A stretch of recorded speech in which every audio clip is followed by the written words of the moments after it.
مولانا روم جیسے جید عالم دین کو شاہ شمس تبریز نے ایک نئے روپ میں ڈال دیا۔ کیا شاہ شمس تبریز جیسے لیڈر آج کے دور میں بھی موجود ہیں؟ کیا آپ کو زندگی میں کوئی لیڈر ملا؟ یہ تو پڑھنا ہی نہیں چاہیے تھا۔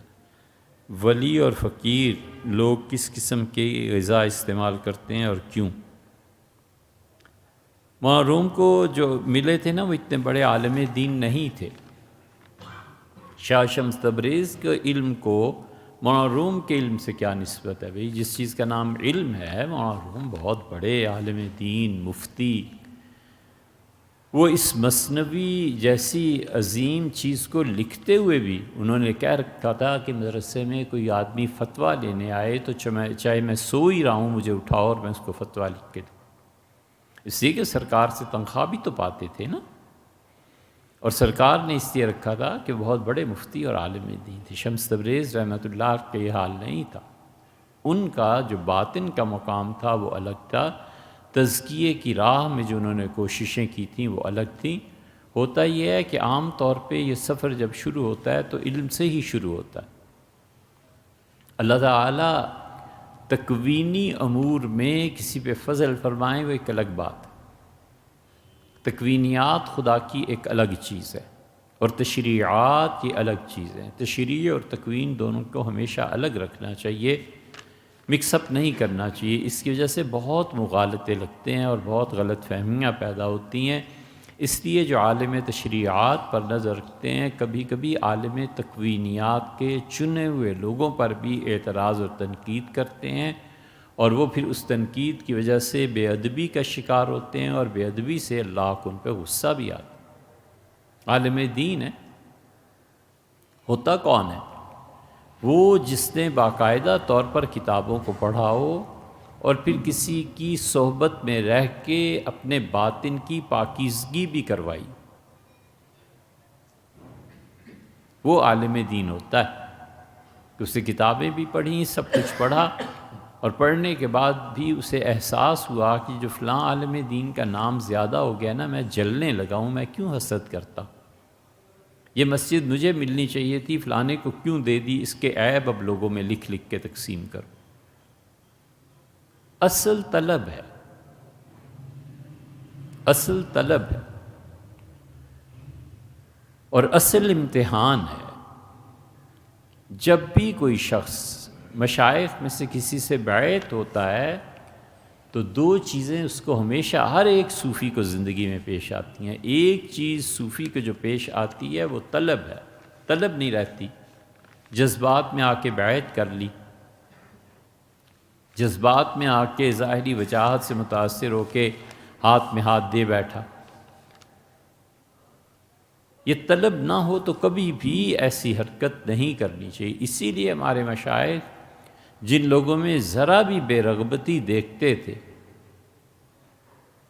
اس کو قبول کرنا یا اس کی بیعت لینا تو درکنار، وہ تو اس حد تک محتاط تھے کہ جن میں طلب ہوتی تھی ان کو بھی انتظار کی فہرست میں ڈال دیتے تھے۔ وجہ اس کی یہ ہے کہ وہ جانتے تھے کہ اگر میں نے بیعت کر لی تو پھر اس کے کیا فرائض ہیں جو مجھے پورے کرنے ہیں۔ وہ کہتا ہے یار میں اپنے نفس کے حقوق جو مجھ پہ فرض ہیں وہی نہیں پورے کر سکتا تو میں ادھر کیا کروں گا، میں نہیں کرتا بیعت۔ بڑی مشکل ہے، کون بیعت کرتا تھا؟ سب ایک دوسرے پہ پھینکتے چلے جاتے کہ ادھر چلے جاؤ، ادھر چلے جاؤ، ادھر چلے جاؤ، فلاں سے بیعت، فلاں۔ حضرت تھانوی نور اللہ مکرم نے تقریباً 10 مشائخ کے نام لکھ دیے تھے ایک پرچی پہ، اور بیعت کے لیے جو لوگ کہتے تھے پیش کر دیتے تھے، فرماتے تھے یہ اوپر نیچے جو ہیں یہ ترتیب نہیں ہے کوئی، ویسے میں نے جو ذہن میں ہے لکھ دی ہیں، کسی سے بیعت ہو جاؤ مجھ سے نہ ہو۔ مولانا عبد الماجد دریابادی کسی کو بیعت ہونا تھا، ایک مشکل پیش آ گئی، حضرت مدنی نور اللہ مرکزو کے یہاں گئے، پھر حضرت نے فرمایا نہیں ان کا حضرت میں اس طرح فرمایا چلو، اور خود لے کے تھانہ بھون چلے گئے۔ حضرت تھانوی رحمۃ اللہ کا حضرت میں سفارشی بن کے آیا ہوں، سے بیعت کیجیے۔ یہ ایسے تھوڑا ہی تھا کہ آج کل کے جو پیر بنے بیٹھے ہیں اور جو آج کل نماز کے بعد لوگوں کو گھیر کے بیعت کرنا، اور یہ سب چیزیں، یہ کوئی تصوف تھوڑا ہی ہے۔ تو اس لیے دو چیزیں ہر صوفی کو پیش آتی ہیں، ایک طلب، اس میں کمی، جب کمی ہوتی ہے تو اللہ کا ایک نظام ہے، بچہ جب رونا چھوڑ دیتا ہے تو ماں کا دودھ بھی خشک ہو جاتا ہے۔ اور دوسرے امتحان، صوفی اور امتحان نہ پیش آئے۔ صوفی ہوتا ہے اور شیخ کے بارے میں امتحان ضرور ہوتا ہے، کہیں نہ کہیں پہنچ کے اس مرید اور صوفی کی سوئی اٹک جاتی ہے کہ شیخ میں یہ کیوں ہے، یہ ان کی بات کیوں ہے۔ جو اس امتحان سے گزر گیا بس کامیاب۔ حضرت نظام الدین اولیاء رحمۃ اللہ علیہ لکھا ہے کہ میں پاک پتن جب گیا تو حضرت سے بیعت تھا، تو حضرت فرید الدین مسعود شکر گنج رحمۃ اللہ نے بیعت بھی فرمایا، ذکر بھی تلقین فرمایا، پھر مجھ سے کہا کہ عوارف المعارف مجھ سے پڑھنی ہوگی۔ تو میں عوارف المعارف پڑھنے کے لیے بیٹھتا تھا، حضرت رحمۃ اللہ علیہ پڑھاتے تھے، اور ایک عوارف المعارف کا نسخہ وہ تھا جو خانقاہ شریف میں تھا، تو ایک جگہ کلمی نسخہ تھا، اس کی عبارت پڑھنے میں کچھ دقت پیش آئی، تو میں نے حضرت سے عرض کیا کہ دلی میں نے ایک نسخہ دیکھا تھا، بہت صاف تھا۔ تو حضرت فرید الدین مسعود شکر گنج رحمۃ اللہ نے فرمایا کہ جہاں صاف نسخے ملتے ہوں نا وہاں چلے جانا چاہیے۔ کتاب بند کر دی اور چلے گئے۔ یہ تھا امتحان۔ فرماتے تھے میں حیران رہ گیا کہ ہوا کیا ہے، اور میرے لیے وہ دن اور رات عذاب بن گئے۔ میں جنگل میں بھاگ گیا اور ایک کنویں پہ پہنچ کے میں نے چاہا کہ خودکشی کر لوں۔ پھر مجھے خیال آیا کہ اگر میں نے خودکشی کر لی تو لوگ کیا کہیں گے کہ شیخ کی خانقاہ میں ایسے نالائق لوگ آتے ہیں، حضرت کی بدنامی ہوگی۔ تو جب نماز کے لیے تشریف آوری ہوتی تھی تو بھی نہیں ملتے تھے، دیکھتے بھی نہیں تھے۔ میں نے ایک دن پھر پاؤں پکڑ لیے، میں نے کہا حضرت یہ نہ میرے ساتھ کریں، میں اس چیز کو غلطی ہو گئی مجھ سے۔ اب یہ جو مواقع آتے ہیں نا ایسے، 100 باتیں ہو سکتی تھیں، کیوں اس میں بات ہی کیا تھی؟ میں نے تو دلی کے نسخے کا ذکر کیا تھا۔ شیخ کا موڈ ایسے ہی رہتا ہے، ان پہ بس غصہ ہی طاری رہتا ہے۔ یہ دیکھو، یہ بھی بھلا کوئی بات تھی؟ مجھے 1000 باتیں بن سکتی تھی، شیطان کی آنت کی طرح لمبی بات ہو جاتی، لیکن وہ امتحان جو تھا نا اس کو بھانپ گئے، اور اللہ کی مرضی یہ تھی کہ وہ کہیں ان کے شیخ کہ میں دلی میں ایسا درخت لگا رہا ہوں کہ اللہ کی مخلوق صدیوں اس سے فائدہ اٹھائے گی۔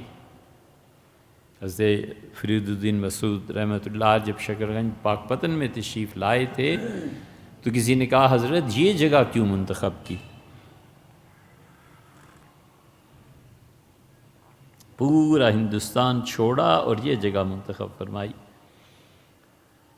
تو حضرت نے فرمایا میں کچھ دن رکا تو مجھے اندازہ ہوا کہ یہاں کے لوگ تو بہت اکھڑ مزاج ہیں، کسی کو پوچھتے ہی نہیں، کون آیا کون گیا، کون مرا کون جیا، تو اس لیے یہاں رہ گیا ہوں کہ کوئی آئی ہی نہ۔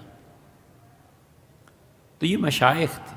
اس لیے صوفی کی زندگی میں دونوں چیزیں ہوتی ہیں، ایک اس کا امتحان اور ایک جو پہلے عرض کیا آپ سے۔ تو جو ان مرحلوں سے گزرا ہوا ہوتا ہے اور پڑھا ہوا ہوتا ہے وہ عالم دین کہلاتا ہے۔ تو شمس تبریز کہاں اور رومی کہاں؟ روم ان دونوں مرحلوں سے گزرے ہوتے، ان کے شیخ بھی اسی مرحلے سے گزرے تھے، لیکن جو آپ نے فرمایا نا کہ نئے روپ میں ڈھال دیا تھا، یہ بالکل صحیح ہے۔ تصوف میں صحیح چیز یہی ہے کہ پہلے علم کا غلبہ ہوتا ہے، اور علم کے بعد زندگی کے آخری حصے میں ذکر کا غلبہ ہو جاتا ہے، پھر مراقبات کا غلبہ، پھر وہ اس لائن پہ چل پڑتا ہے جہاں پہنچ کے مشاہدہ ہو جاتا ہے اور مطالعہ رہ جاتا ہے، اور پھر مطالعے اور مشاہدے کے اثرات سے جو جہان حیرت سامنے آتا ہے نا، وہ جہان حیرت وہ پھر موت کے بعد تک بھی جاری رہتا ہے، وہ تو جنت میں بھی جا کے حیرت کا جہان جاری رہے گا۔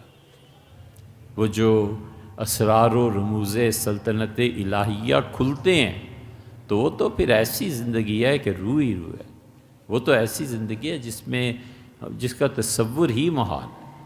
اس لیے شمس تبریز جیسے لوگ جو ہیں نا رحمہ اللہ، یہ تصوف کے جو داعی ہوتے ہیں، قائد ہوتے ہیں، ان میں یہ چیزیں ہوتی ہیں، اور وہ تصوف میں جہان ہی بدل جاتا ہے۔ پہلے کا آدمی کچھ اور ہوتا ہے، بعد کا آدمی کچھ اور ہوتا ہے، ذکر اور مراقبات، اور پھر اس میں عالم جبر سے جو چیزیں اس پر ہوتی ہیں نا، وہ مشکلات اور مصائب، تکالیف، وہ دھو کے رکھ دیتے ہیں۔ وہ فتنہ کا فتونہ قرآن میں نہیں آیا؟ اللہ نے فرمایا وَأَلْقَيْتُ عَلَيْكَ مَحَبَّةً مِّنِّي، موسیٰ ہم نے تمہارے چہرے پہ اپنی محبت کا پرتو ڈال دیا تھا، لوگوں کے دل تمہاری طرف متوجہ کر دیے۔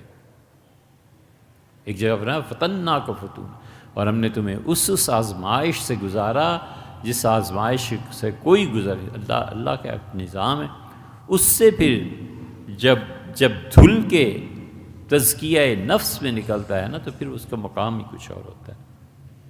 ہمارے مشائخ تھے ایسے بھیا، ہم کیوں ان کی زندگی کے بعد ان کے متعلق کوئی اور بات کہیں، بلا شبہ وہ ایسے ہی تھے الحمدللہ۔ اللہ کا شکر ہے، اللہ نے جو بھی ان کے ساتھ تعلق نصیب فرمایا، لیکن وہ بہت بڑے لوگ تھے۔ ان کا ایک جملہ ایسا ہوتا تھا کہ اب سوچتے تھے ایک لفظ اس میں تبدیل کر دیا جائے تو بات کہاں سے کہاں پہنچے۔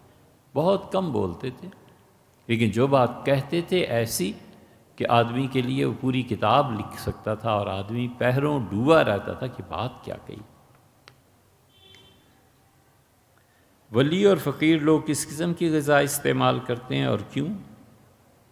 حلال کی غذا استعمال کرتے ہیں۔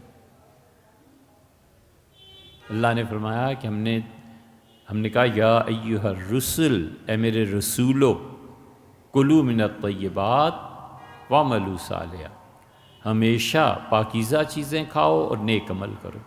یہی تھا صوفیہ کا طریقہ، ہمیشہ پاکیزہ خوراک اور صحیح عمل، اور صحیح چیز کو ترجیح دیں۔